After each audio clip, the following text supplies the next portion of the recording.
Share वंश आप सभी को उम्मीद करता हूँ आप सारे मजे में होंगे, खुश होंगे और श्री जी की परम कृपा आप सब पर बरस रही होगी।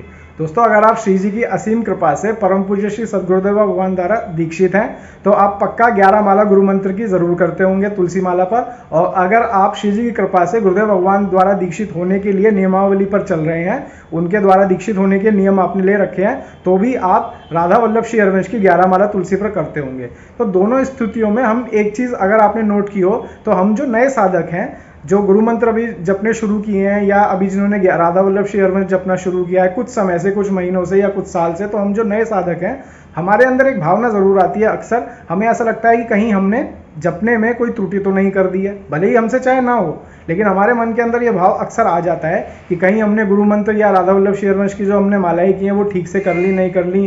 कई बार ऐसा होता है कि हम जप तो कर रहे हैं लेकिन हमारा मन कहीं और पड़ा हुआ है, किसी की कोई बात याद आ रही है या कहीं अपने काम पेंडिंग है। वो सब कहने का मतलब है कि मन के अंदर हमेशा एक उथल पुथल वाली स्थिति रहती है। तो क्या इस तरह से नाम जपने को या गुरु मंत्र जपने को सार्थक माना जाएगा? जाहिर सी बात है, हम कोई गुरु मंत्र जप रहे हैं या कोई नाम जप रहे हैं तुलसी माला पर या कैसे भी, तो कहीं ना कहीं हमें एक निष्ठता होनी चाहिए कि हम बिल्कुल फोकस होकर गुरु मंत्र जपें या नाम जप करें। अगर ऐसी स्थिति नहीं है तो पक्का इसके अंदर कुछ त्रुटि है।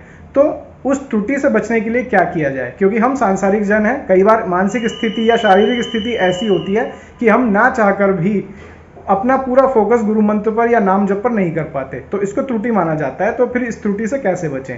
परम पूज्य श्री सदगुरुदेव भगवान ने अपने श्री वचनों में एक बार कहा था कि अगर हमसे कभी माला जपने में या गुरु मंत्र जपने में कोई त्रुटि हो जाए या किसी भी भागवतिक कार्य को करने में अगर हमारा मन ये कहता है कि हमसे इसमें शायद त्रुटि हो रही है या हमने पूरा फोकस इस पर नहीं किया है, तो इस कमी को दूर करने का एकमात्र जो तरीका है वो है भगवत नाम कीर्तन।